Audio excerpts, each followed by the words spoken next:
Hey everybody, Eric here. Just wanted to slap a quick trigger warning on the beginning of this episode because, as you may have gleaned from the title, it contains a bit of cursing. I know a lot of you are more excited for this episode sheerly because of that fact, which is good. It's a great episode. But for those of you who are turned off by the occasional F-bomb, I just wanted to say, we'll miss you. I'm serious. We'll really fucking miss you. Modern.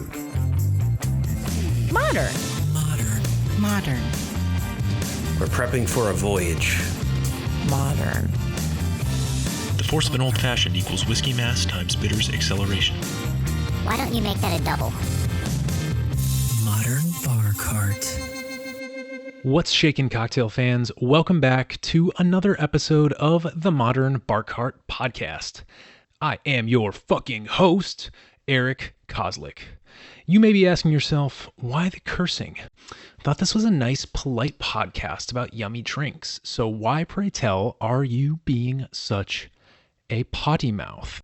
Well, first of all, because it's fun, and also our interview guest this episode has found a way to incorporate a bit of irreverence into her cocktail blogging and recipe sharing. Her name is Emily Farris, and she is the Kansas City-based lifestyle blogger and Instagrammer behind the Boozy Bungalow. But before we get too fucking far ahead of ourselves here, I think it's time for you to make yourself a drink. This week's featured cocktail is the Horse Feather.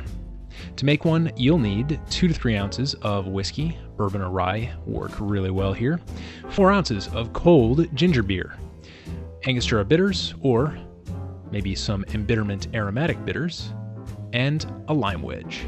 This is essentially a Moscow Mule made with whiskey instead of vodka, and all you need to do to prepare it is combine all the ingredients in a pint glass or a fancy metal mug with ice. Give it a very quick stir once you've got all the stuff in there, and enjoy. We cover the Horse Feather in a bit more depth later in the episode, but I'd like to zoom in quickly on one aspect that really stands out to me. The bitters. Yeah, I know you're zoning out now because I always like to talk about the bitters, but this is seriously important. If you think about what a mule cocktail is made of, you've really got 2 strong ingredients, right? Lime and ginger. These make a really refreshing combo, but they can also tend to drown out certain more subtle characteristics of your base spirit, for example. So, by adding a few dashes of bitters, you can both cut down on the burn of the ginger and the lime, kind of smooth it out a little bit, and add a bit of complexity to the cocktail. And in the case of mules, they're usually praised for their refreshing qualities, not their depth. So this is a good opportunity for you to get in there and flip that script.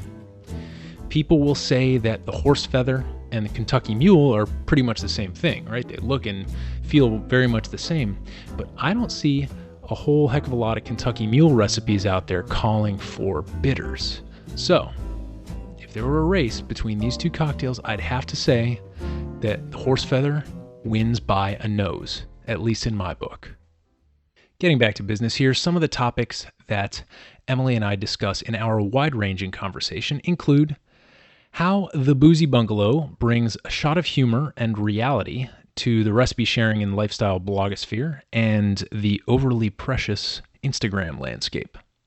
Why Emily sometimes enjoys using lowbrow ingredients in her cocktail creations, and why she doesn't really care what the cocktail snobs of the world think when she does.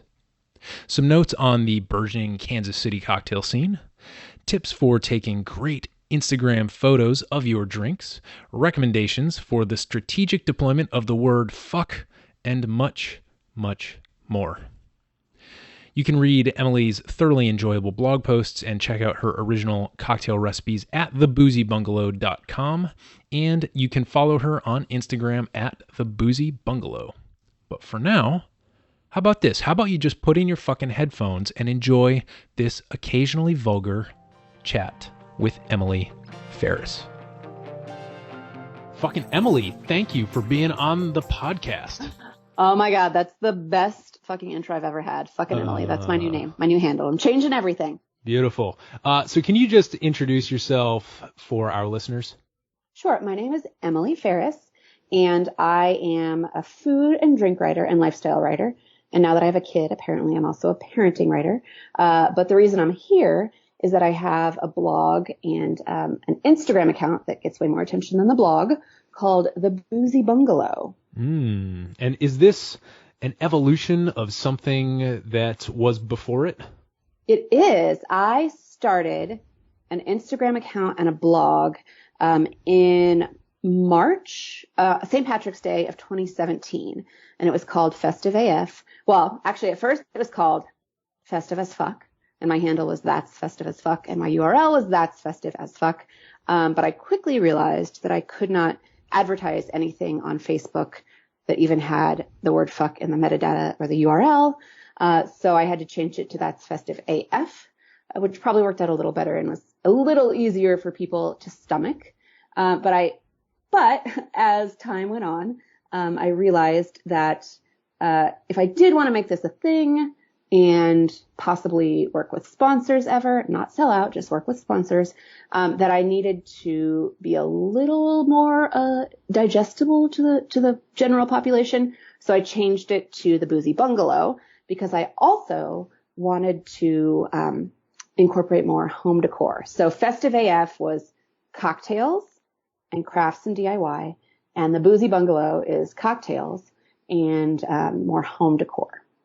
I imagine when you switched to Festive AF, you started getting some nice Air Force search traffic as well. You know, I apparently didn't set up my my Google Analytics well enough to notice that. So. All right. So you actually came to me as a request from another listener who is based in Kansas City, which is where you operate out of, correct? Yes, yes. So I That's actually so flattering. I'm so flattered. So thank you, other listener. Yeah, well, so this other listener, shout out to Greg Azorski. He actually rolled through DC where we are based, and he and I actually got to grab drinks, hang out a little bit, and he said when I asked him who he would like to have on the podcast, you were the first name that he listed. Oh my God, Greg, I love you. I'm going to make you a drink in Yes. Kansas City sometime, as long as you're not creepy. Well, Don't be creepy. find him. He's not a No, I creepy totally dude. recognize his name. So either we've either been in contact on Twitter or Instagram. I recognize the name. So Yes, he makes amazing prints and T-shirts. We did a little giveaway recently with a couple of his Negroni and Boulevardier prints. So definitely check him out at KCCool11 on Instagram. And so what I did is I looked a little bit more into you and what you're all about, and nothing more than your Instagram and your website, but you take a bit of a different approach to the cocktails and the DIY stuff than some other people out there who may be popular, what we'll call influencers or lifestyle folks. So can you tell people how you approach and think about the cocktails and the crafts and lifestyle stuff that you write about? Yeah. So a little background. I am. I do crafts and DIY and cocktails as part of my job, and we'll probably get to that later, but I do some of those projects for clients. And I mentioned that I started this, the Festive AF in March of 2017, and that was right after the inauguration of that orange piece of shit who, I know this is not a politics podcast, so that's as far as I'll go with that. I was really sad and I needed something to distract myself and to make me happy. I had a kid who was, he was a little over one, and I wanted to do something to make me feel like it was just mine. And so I thought, well, people are paying me to make cute crafts and delicious, beautiful cocktails and take pictures of them and write about them. But it'd be really fun to just do it on my own terms and, be able to drop an F-bomb in the copy when I want and be really realistic about it, because I feel like there's so much fluff and it's like sometimes, especially DIY, it's just so precious and people take themselves so seriously and everything has to be so perfect. And I also, with DIY and with cocktails, sometimes it's just so fucking complicated. Like most people who look at something on Pinterest don't have a table saw and some other tools I can't even think of right now. They don't have a hand sander. They're not going to like follow your 75-step plan to build a bookshelf for your plants, you know? Right. I wanted to do projects that people could actually recreate at home.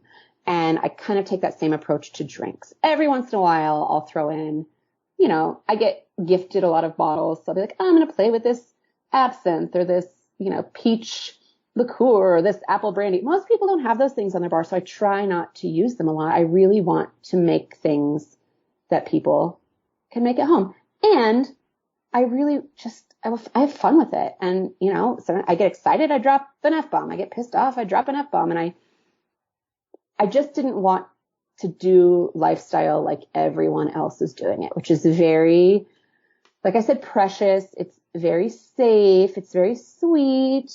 And that's just not me. I've said that, like, nobody's ever called me nice. Like, I'm a kind person. I'm a fun person. I'm a generous person. I'm like trying to drive immigrant mothers across the country to get reunited with their kids.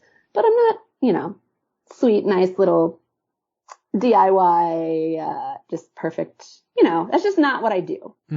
Yeah, I like this word that you're using, precious. And I definitely agree. I mean, if anybody, you know, is, I think, conscious right now on Instagram, they're definitely familiar with the way these types of posts and these types of accounts operate, right? You've got, you know, emojis just coming out of their ass, and everything is rainbows and sunshine, and it's very aspirational. And I think the point that you're kind of making as well is that it's aspirational to the point where it completely lacks function. It's people impossible. can't do like, it. I'm never going to be, and I'm fucking crafty and I make a really good cocktail. I'm never going to be those perfect women on Instagram who have their perfect homes and their perfect bodies and their perfect meals. And let's be honest, no, but not everything is going to be perfect behind the scenes. But that's just, I felt like the lifestyle space needed like a dose of realness. And I feel like I bring that. I can't agree with you more there. So I want to get back to some of the themes that we're talking about, but first, you know, I had a question, cause you and I had a little bit of email back and forth. And as we were kind of getting to know each other, one of the things that you told me is that, you know, you're not a professional bartender or mixologist, but yet you are a professional recipe developer. So, Yes. Obviously these things are related. So I wonder if you might be able to talk a little bit about that and, you know, how they're similar and how they're maybe a little bit different. Yeah. So bartenders are, they're amazing. They can make, you know, they have a million drinks in their arsenal. They are creating new recipes all the time, but bartenders are making drinks to sell at a restaurant or a bar, right? So they're making a drink that needs to taste really good. And so they can use all of the methods they want, all the techniques they want, and all the ingredients they want. As a recipe developer, I try most of the time to develop recipes that people can actually recreate at home. So bartenders or mixologists are creating recipes that they are going to make and serve to people. And I'm creating recipes that I hope taste almost as good as anything you get at a bar, if not better. Not always. I don't want to sound like I'm saying anything bad about bartenders, but you know, as good as something you get at a bar or close, and but you can make it at home. So I'm sharing where bartenders are creating drinks for people. I'm creating recipes for people. Interesting. So it's like, kind of like give a man a fish, teach a man to fish. Yeah, sort of. Yeah. One of the interesting things that kind of popped into my head as you were talking about recipe development and cocktails is something that is probably the core issue in cocktails that I've been struggling with. And usually I like to have answers to things. I like to, you know where I stand on something. And so rarely do I find something in my area of expertise where I'm just like, I'm really not quite sure about this.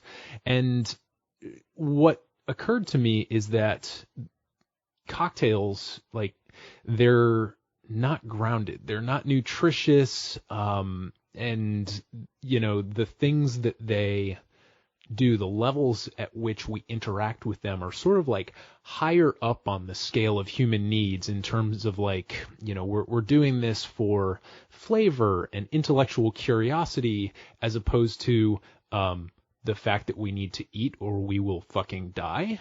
And it's a central kind of tenet of culinary art that, like, listen, yes, you're going to make this beautiful dish, and if you're at this Michelin star restaurant, it's going to come out, the service is going to be like this, the guest will be expecting something like this, but at the end of the day, it still needs to provide that basic role as calories, as nutrition, and cocktails don't have that, do they? No, I mean, well, it depends on the ingredients you use. But generally, no. I mean, they are fun, and I mean, they're a privilege. Not everyone gets to enjoy fun, fancy cocktails, whether they go out to a bar or they make them at home. I mean, for me, cocktails are a hobby. It's not me just trying to elevate something that I need in my life. It's a hobby for me.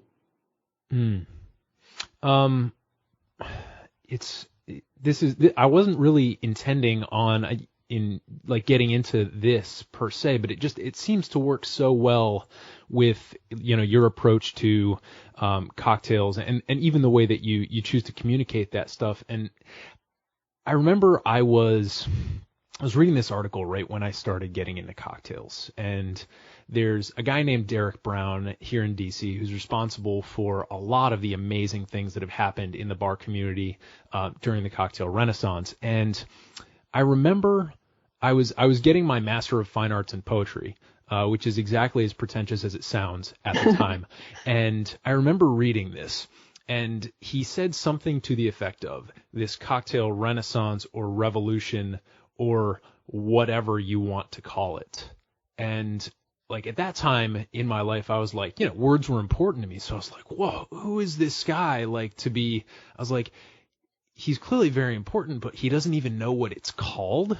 And so this started me off in this whole rabbit hole of like trying to figure out what I think about what the cocktail thing that we're in right now should be called. And it occurred to me that there's a difference between a renaissance and a revolution. And I think that what we've had is a renaissance, right? A rebirth, people bringing up all these new recipes and or all these old recipes rather, and people kind of systematically going through cocktail history and cocktail culture, everything from the martini to tiki to speakeasies, and having all these little boxes that were forgotten kind of reopened. And I think that definitely counts for a renaissance, but I think the difference between a renaissance and a revolution is that in a renaissance, everything is still occurring at the highest levels of society for, as you were mentioning, people of privilege. And in a revolution, it involves everybody, whether they like it or not. And I'm not quite sure. I wonder if you have any thoughts on how, like, a cocktail renaissance could be turned into a revolution, or if that's even possible. Well, it's funny. I was calling the Kansas City cocktail scene a renaissance in 2010 when I wrote my first in-depth article about cocktails. And I absolutely agree it's a renaissance. And I don't know that cocktails need a revolution. People enjoy them or they don't. And I don't know. You mentioned, you say a revolution involves people, whether they want to be involved or not. And I just feel like there's so many people who aren't interested in cocktails. So just let them have their Budweiser. Let them have their Budweiser. That'll be that'll be the subtitle. But that said, I do feel like mocktails are kind of having a revolution. As much as I hate that name, non-alcoholic drinks are kind of having a revolution. In what respect? Even if it's a small, they're just so many people. I've seen a lot of people who are very involved in the food and beverage world professionally, whether they're writers or chefs or bartenders, who are really focusing on non-alcoholic or low alcoholic drinks right now. And I think that is that they're trying to be much more inclusive and include people who don't drink either by choice or because they're in recovery or because of a medical issue or because they just, don't want to get too drunk. I think it's great that people are finally taking non-alcoholic or low alcoholic cocktails seriously. Now, they're not for me. I definitely have gone to a bar and said, ooh, I want that low alcohol or I want that non-alcoholic cocktail, but can you put whiskey in it? Like, I kind of feel like an asshole when I do that, but it sounded really good, but it's nice that there are those options. And I think that's a bit of a small revolution, a tiny revolution for people who otherwise have felt left out of the cocktail scene. Yeah, I really do agree with that. I think, one of the things that, has been mastered at this point is the, $7 to $10, depending on what market you're in, the $7 to $10 old fashioned has been mastered. And I think that was a big step in accessibility because it puts a really good, well-made cocktail on a bar menu at a price that somebody is not going to get turned off by. So I think that is a big step. But beyond that, I think there's, in terms of inclusivity and including people, I think there's still a lot of work to be done. And, I definitely agree that making non-alcoholic or low ABV options more available is a good step in that direction. Absolutely. And that said, I consider myself a very privileged person. I have a ton of debt and I'm horrible with money, but I have a really full bar and when I want things, as long as they're not crazy, I buy them. I go out and spend way too much of my income on food and drink, less so now that I have a kid, but I still, when I see an $18 cocktail, I know what goes into it. I'm still like, oh my God, I can't spend $18 on a cocktail. And part of that might be because I do make them at home. But it can be prohibitive to people and exclusive. So let's talk now about high and low in the cocktail world. And oh yes, you told me something pretty interesting via email that I want to return to. You said that you enjoy trolling cocktail snobs by using really lowball or lowbrow ingredients. So I guess my question is, why do you do this? And for you, what's the value of that sort of reality check? I don't know. I mean, okay, I'm just kind of a provocateur. I always have been. But I don't know. Cocktails should be fun. And I get that for some people, they are serious business and it's their livelihood and they take them seriously. And without the people who take cocktails really fucking seriously, we probably wouldn't be having this cocktail renaissance. So thanks, guys. But also, chill the fuck out. Let's have a little bit of fun. And, I'm in a couple of Facebook groups with home bartenders and professional bartenders and whatever. And I made one recently that had, what was it? Cold brew coffee and orange soda. And it was so good. I want to look it up now. If I can bring it up. But I posted in this group and I got, people were laughing at it and like, oh no, that's weird. But the drink was so good. It was, bourbon based. Summer session coffee cocktail. Yes. So so I have two. I have my summer session coffee cocktail, but another one, what did I call this one? I called it the cold fashioned. So it was rye whiskey, cold brew coffee, vanilla extract, Peychaud's bitters, Angostura bitters, and orange soda. And it's so good. So it's kind of like an old fashioned. A little bit. It's inspired by an old fashioned, but I use orange soda and cold brew coffee and it worked so well. And even my husband, who generally prefers a Manhattan or a beer to my fruitier, more tart cocktails, was just so into this drink. It's just I like using ingredients that you wouldn't expect. Of course, people use soda in a cocktail. Yes, you use club soda, you use tonic, fancy sodas, whatever, but people weren't expecting orange soda. And I don't know. I like doing that. I also, though there are some times where it fails. Recently I was like, I'm going to use peppermint schnapps in a cocktail. I'm going to show them. And it was just like mouthwash. I couldn't do it. Yeah, I've heard. I once was on another cocktail podcast where one of the hosts was explaining that it was just on a quest to use Jägermeister correctly in a cocktail and have it actually pull it off. and it's still remains his white whale that he's chasing, and he's just never managed to make something with Jägermeister that actually works.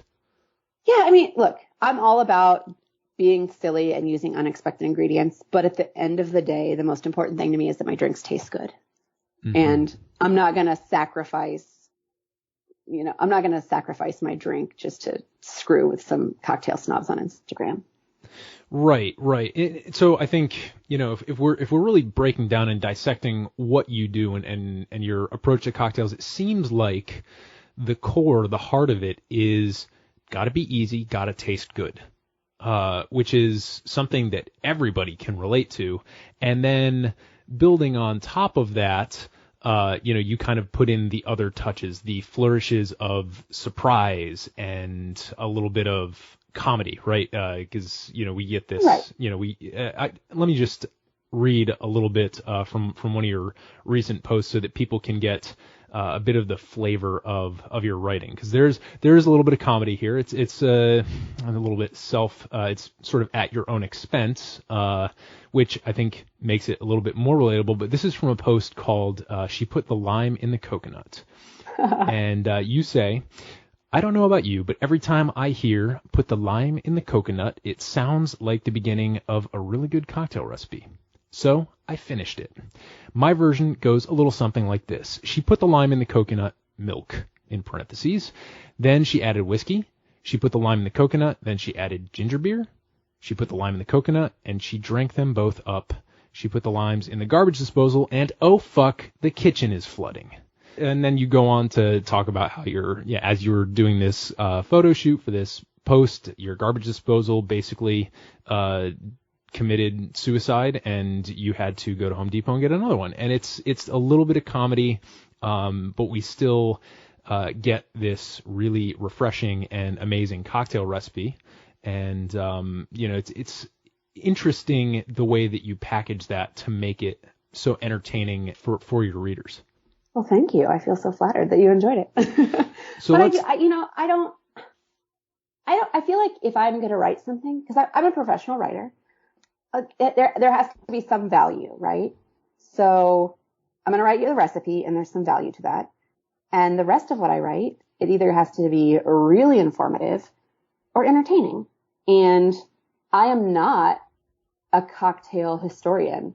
I am not even like a spirits nerd. So I am not the right person to give you the history of coconut milk and cocktails, or to tell you why maybe you probably shouldn't mix lime juice and coconut milk because it might get curdled and weird. I'm going to just tell you what happened when I made this cocktail, and that it's really good, and maybe don't let it sit too long or it will get curdled and weird, and, just drink it and enjoy it. It's hard for me to be entirely earnest when I write anything. And so when it comes to my own blog, which I decided was kind of like a, give no fucks approach to the lifestyle space, I'm gonna write exactly what I want. And I'm glad that it's entertaining for other people, and it's fun for me to write that and just put it out there and be like, I'm just fucking writing this, and this is what's out there. And there's no editor to tell me to tone it down, or, it's just really fun for me. It's cathartic. And like I said, I started it after the inauguration as a way to kind of distract myself and do something fun. And it's been working for the most part. That's good. So let's talk a little bit about fuck here. This is definitely the anchor of the episode.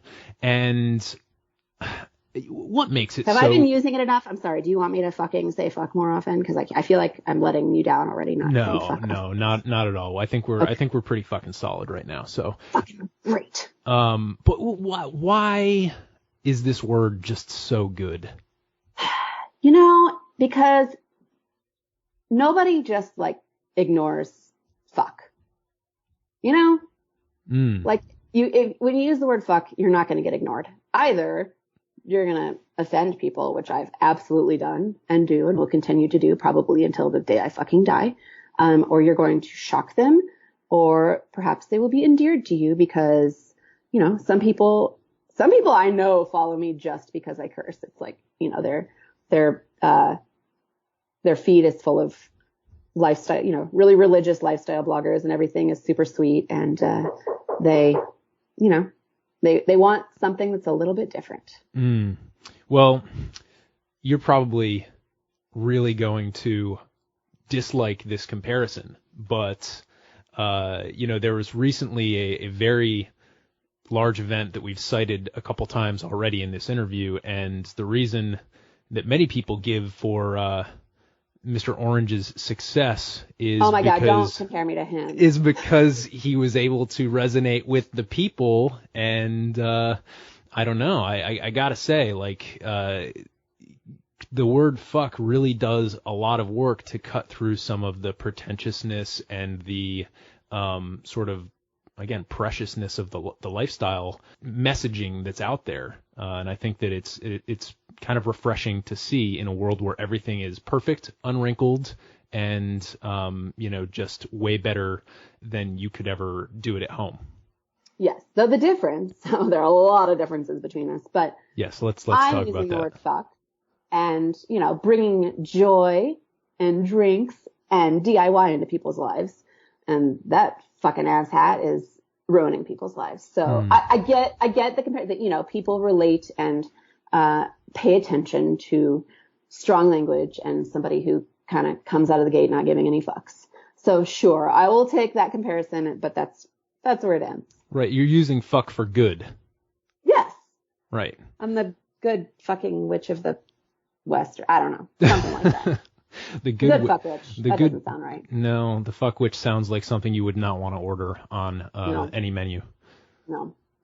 So you are based in Kansas City, and before we get to the lightning round here, I wanted to ask you a little bit about the cocktail scene in the Midwest, because as I'm sure you're well aware, the coasts tend to dominate cocktail culture. We've got New York, we've got San Francisco, Portland, DC, Boston. These areas tend to kind of control most of the conversation about cocktails. And so I wanted to, give you a chance to talk a little bit about what's going on in Kansas City or the Midwest in general. Yeah, there's so much going on here. So I moved away from Kansas City when I was 18, and full disclosure, was like still drinking sour apple pucker straight out of the bottle. And I moved to New York, and I lived there for 9 years, and I became a food writer when I was there and a writer. And I came back to visit, and I was just kind of surprised by how much Kansas City, especially the downtown area, had evolved since I left. And when I decided to move back for lots of reasons I won't get into, one of which was an apartment, because as the Boozy Bungalow, I'm really into real estate and decor and space. But I was just really kind of blown away by what was happening here, because it wasn't big yet, but the people who were doing it, who were like making the change and, leading the revolution, or the Renaissance here in Kansas City, were doing a really good job, and they were making waves. And one of them, his name is Ryan Mabey, and he opened a place called Manifesto, and it was a little speakeasy in the basement of a restaurant. And I pitched this whole magazine story about Kansas City cocktails, kind of based on that. And now, almost a decade later, he has revived the old J. Rieger and Company whiskey brand, and now they're making whiskey and gin, and they're about to open a huge visitor center distillery in a neighborhood that kind of needs some development. And it's just like one little piece of what's going on, but there are distilleries popping up everywhere, mid-sized distilleries and small craft distilleries. And I think one thing that they all have in common, or that most of them have in common, which I really appreciate, is that they all kind of like consider somehow the history of Kansas City and Prohibition and Pendergast. And, Kansas City was, don't quiz me on my history, because it's been a while since I have, really studied it, but Kansas City was a big part of that era. And that feeling kind of exists in everything that's happening. But none of it's the same. So, Manifesto's doing one thing, and, there's, a whiskey bar, Julep doing another thing. There's a lot of fun bars. There's a lot of fun distilleries. It's so fun to go into a new cocktail bar or an old cocktail bar and see a new cocktail with, a local spirit or a local mixer. it's kind of like what's happening on the coast, except it's happening in a Kansas City style. It's not, nobody's trying to be New York or San Francisco. And there's a lot of local ingredients being featured. And I don't know, it's really fun and it's accessible and it's not overwhelming. Like you go to New York and you want to check out cocktails. It's overwhelming. You pick a few places, but in Kansas City, it's big, but it's small enough that you can kind of get a sense of the cocktail scene if you spend a week here. Kansas City, with obviously its fame for barbecue, strikes me as a bit of a whiskey town. Is that true? Yes, though I might be saying that just because whiskey is my spirit of choice. But yeah, I mean, I'm trying to think of all of the local distilleries. I mean, all of them are making some form of whiskey. I can't really think of one that's not. We are a whiskey. Yeah, I would say we're a whiskey town. Yeah, there's and beer. I mean, beer, obviously. Of course. Yeah. Cool. So, if anybody were to head out to Kansas City, let's say one of our listeners would be flying in and maybe spending a weekend there with a relative or on a long business trip, are there any highlights? And these can be booze related, cocktail related, or not. Anything that's a must see around town? Yes, but I'm probably going to leave some out and forget something. But off the top of my head, I mean, if you're going to go one place for drinks, you should probably go to Manifesto. It's kind of the anchor, specialty craft cocktail bar in Kansas City. It's in the basement of the Rieger. But before you go to Manifesto or after, have dinner upstairs at the Rieger, one of my favorite restaurants. I am biased here, but my husband is the brand ambassador for Boulevard Brewing Company. And they, a couple years ago, built a brand new big visitor center for their tours. And they're wonderful tours, but then there's a great beer hall where you can get flights, and the design is amazing, and it's just a fun place to hang out. So many good places. Julep is a great craft cocktail bar in Westport, which is kind of the entertainment district. Just down the block, I think the same building, is Port Fonda. Chef Patrick Ryan, they've gotten a ton of press. The chilaquiles are to die for, so go there, get chilaquiles. God, there's so many.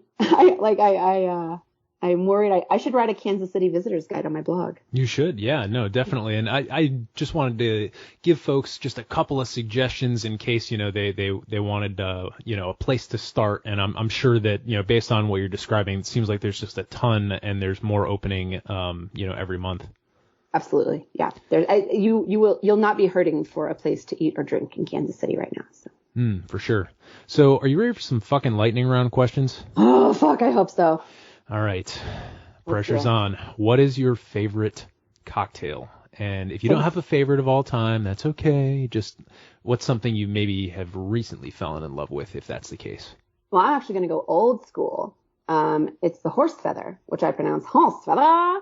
And most people outside of this region don't know about it because it is apparently a Kansas City or a Lawrence, Kansas thing. And Ryan Mabey, who I mentioned earlier, had kind of been trying to trace the history of it. And I tried, but got busy. Yeah. But it's called other things, other places, but whiskey, ginger beer, dash of bitters, a little lime, horse feather. So it's kind of like a mule style.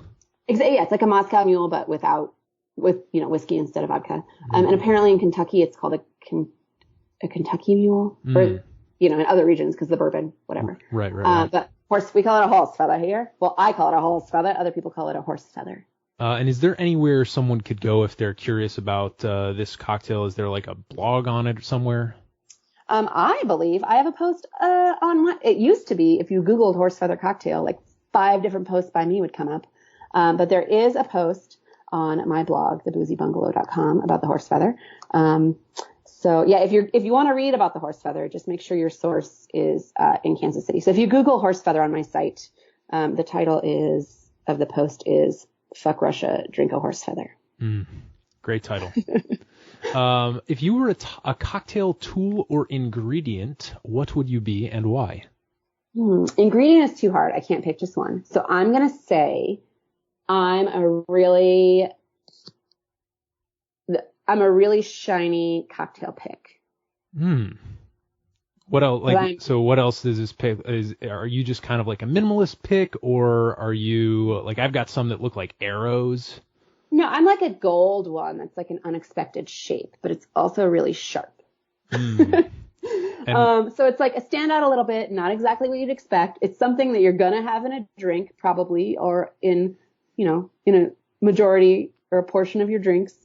A little surprising, hopefully aesthetically pleasing. I'm referring to my drinks, not myself, but whatever. And really sharp. But don't poke it. Don't poke yourself with it too much, or you'll get hurt. Right. Yeah. Draw some blood. What ideally would you be skewering? Ooh, a cocktail onion. Are you a Gibson fan? I'm a huge Gibson fan. Okay. That is my martini. So, do you have any tips or tricks related to Gibsoning? Yes. And I should give credit where credit is due. I totally stole this recipe from Bo Williams, who is a friend of mine who runs the bar at Julep Cocktail Club in Westport, but it's a 50-50 Gibson. So I use Hendrick's gin for mine. So 50-50 Hendrick's, dry vermouth, a shit ton of Angostura orange bitters, and then I put as many cocktail onions on my cocktail pick as I can fit. And that's my drink. Yeah.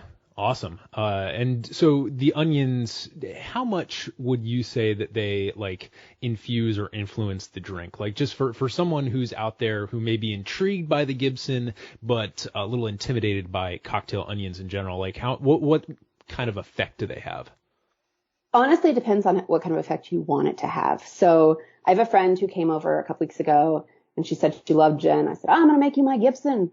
And I said something about onions, and she kind of freaked out. I was like, don't worry. So I just put one. I made sure, the brine was kind of shaken off of it. I put one cocktail onion on a pick in her Gibson, and she was like, oh, this is great, whatever.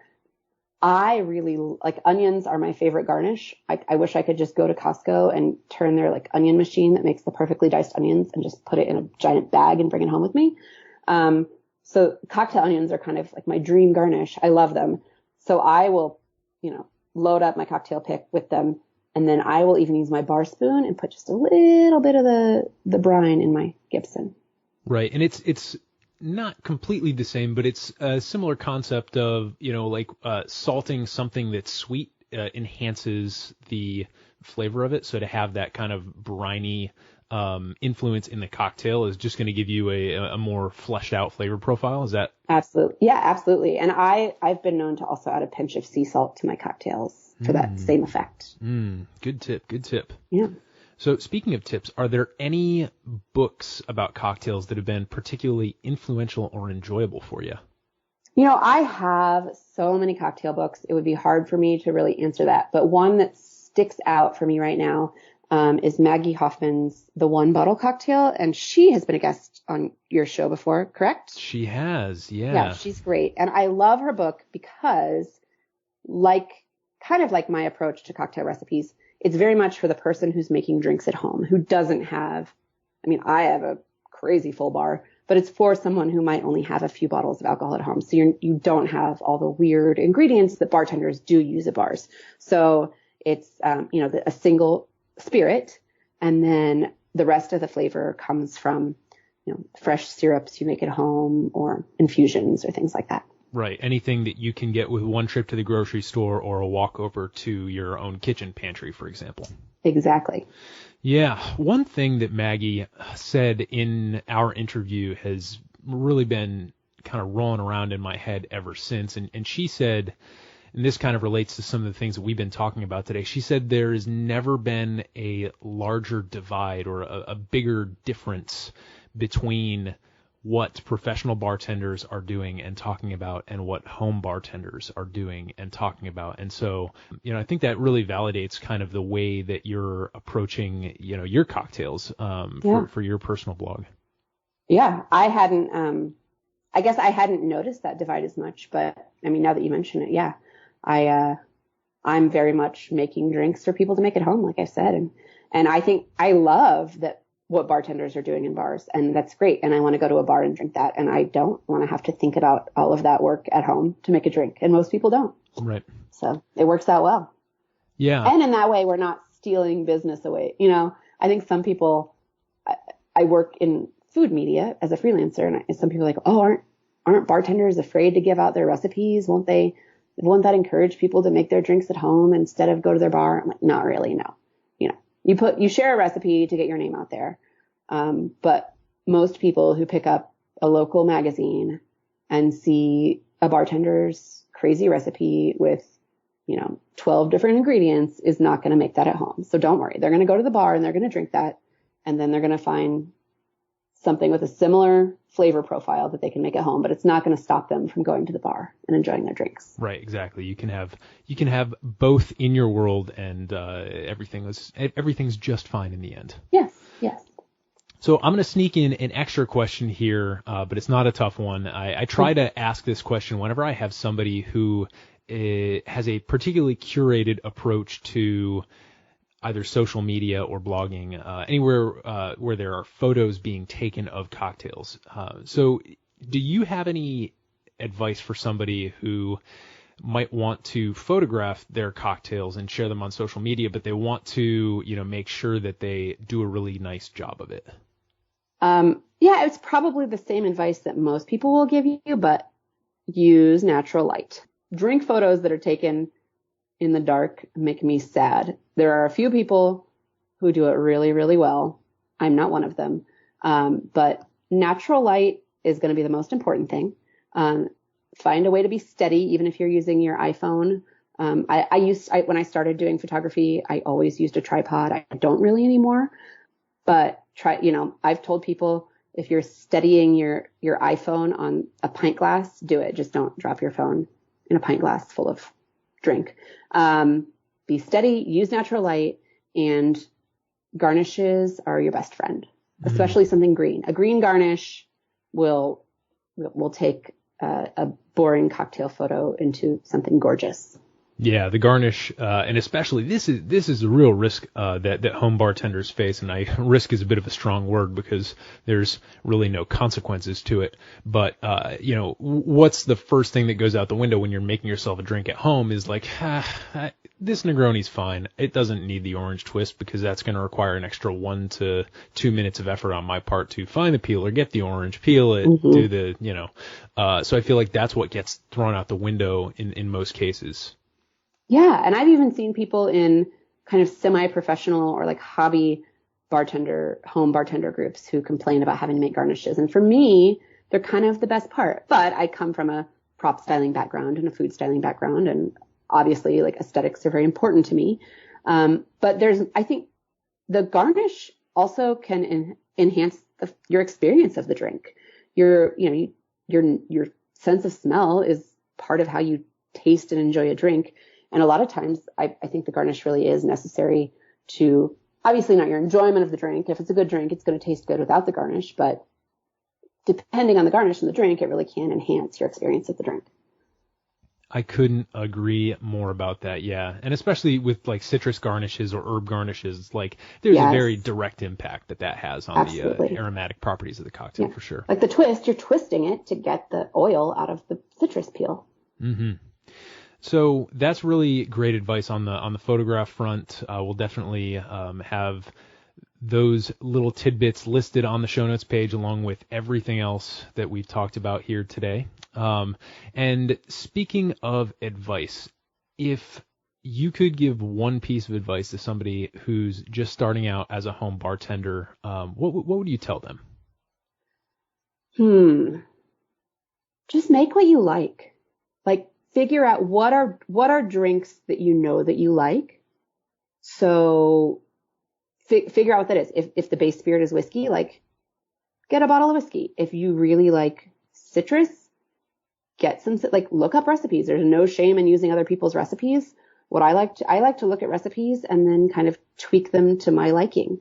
So, you don't need to try to do anything crazy. You just make a drink you like, because at the end of the day, you can make a crazy cocktail recipe, and if you don't like it, it doesn't matter. So just, make something you like, and don't try to be the bartender you're not. Just, make what you are going to enjoy drinking. Right. Very much a ground up approach to cocktails where you're starting with the basics, but not for the purpose of dumbing it down, for the purpose of just making sure that the end product is going to be something you enjoy. Absolutely. And if if you start with whiskey and soda even, and okay, well, I need my drink to be a little sweeter than this. Okay, well, maybe I really like strawberries, so maybe I'll make a strawberry syrup and add it. You can layer on and add. So if you start really basic, then you can have a better understanding of how those flavors are built and put together. That is really good advice, and I definitely agree. That's something that we kind of refer to here on the podcast as the zone of proximal drinking, which refers to the psychology of learning, where there's this thing called the zone of proximal development, which kind of posits that people tend to learn best when they are being challenged, but not so much that the task becomes very difficult. So it's those baby steps that each time, kind of pushing yourself a little bit further. But yeah, you absolutely should be starting from somewhere that at least you are familiar with the ingredients and you are confident in the fact that you're going to be able to put out something that you and the people around you enjoy. Yeah, and do it often enough and you're going to just naturally make riffs on it and change it up and experiment and learn, and that's the fun of it. Right. Any advice on vulgar language, do's and don'ts? Just gotta fucking own it, Like, don't, if you're gonna drop an F-bomb, you gotta own that fucking F-bomb. Yeah. Don't be shy about it. Don't say it and then say, oh, I'm so sorry. No, just, you gotta own it. Yeah. Can I tell you my favorite F-bomb story before we sign off? Please. So, as I mentioned, I went to grad school for poetry, and so when I was an undergrad at Gettysburg College, which is not too far from Maryland, very, very south Pennsylvania, and I had just accepted to go to the University of Maryland, and it just so happened that one of the poetry professors there was doing a reading at Gettysburg College that week. So I was like, and his name was Stanley Plumley, and he's like almost like this quintessential poet guy. He's like bushy white hair, a big beard, and this is probably going to be a really bad impression of his voice, but he speaks like this, and this is his cadence and his tone, and so I can picture him right now. Yeah. Yes, he's a specimen. So we go to this reading, and the English department there, obviously, they had like these requirements that students attend a certain number of events as a way to get course credits. You're going to get docked a few points on your grade if you don't attend these events. So the result was that not everybody who is in attendance of this event really wanted to be there. They were doing it to check a box.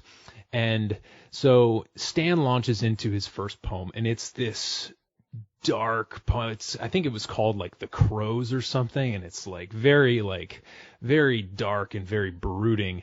And halfway through this the reading of this first poem, somebody's cell phone goes off in the audience. But this was back when like you still had ringtones that were like obnoxious songs and stuff. Oh yeah. And so it was just the trashiest, like most obnoxious hip hop song. I don't even remember what it was, but it was like about the least appropriate thing that could happen in that mood and in that setting. And so obviously students embarrassed, turn off, they didn't turn it off like on the first ring. It just kind of like, I don't know if it was in a purse or something that they couldn't turn it off, but it just keeps going. And the most glorious F-bomb I've ever heard was Stan Plumley just stopping in the middle of his poem and saying, "Turn off your fucking cell phone." And I was amazing. The entire room, like you just heard assholes clenching like for miles. It was amazing. So that's my favorite F-bomb story. That's something I actually just wrote a piece for a parenting site I write for about how I'm going to eventually let my kid curse at home. And part of that is that when you want to let somebody know you mean business, drop an F-bomb. Well, that is good advice to live by. And can you just let me and all of the listeners know how to best digitally connect with you on the internet and socials? Yes, the best way to connect with me is to follow me on Instagram at the Boozy Bungalow. And I told someone this recently. For some reason, probably because I haven't been doing it for 20 years, I will always respond to messages in my Instagram inbox. It makes me nervous to have unread messages there, even though I have thousands and thousands of unread emails and I don't really listen to my voicemail. So not that I would ever give out my phone number to anyone, but Instagram is the best way to connect with me at the Boozy Bungalow. If you don't have Instagram, I have a Facebook fan page, the Boozy Bungalow, and you can go to the blog, theboozybungalow.com.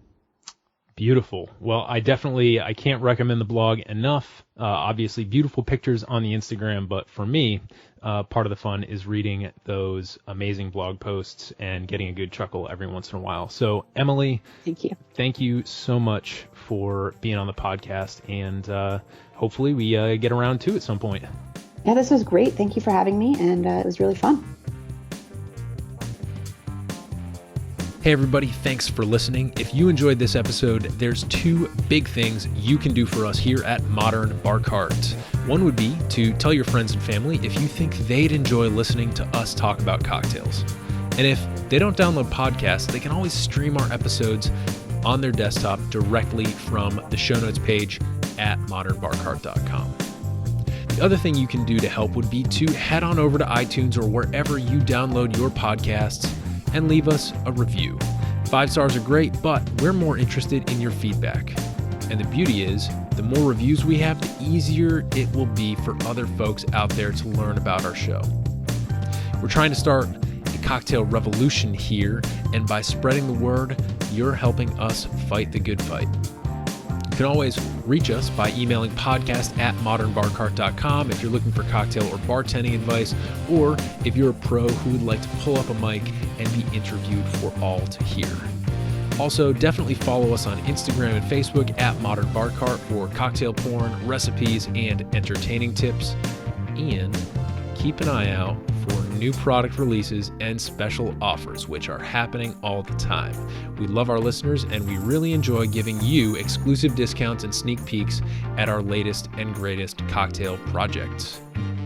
This episode may be over, but for you, the mixological fun and adventures are just beginning, so remember, folks, drink responsibly and experiment boldly. This episode was made possible with editing and production assistance by Samantha fucking Reed, cocktail recipes and insights by Emily F. Bomb Farris, and a little bit of interview magic by yours fucking truly. This has been a Modern Bar Cart production, copyright 2018.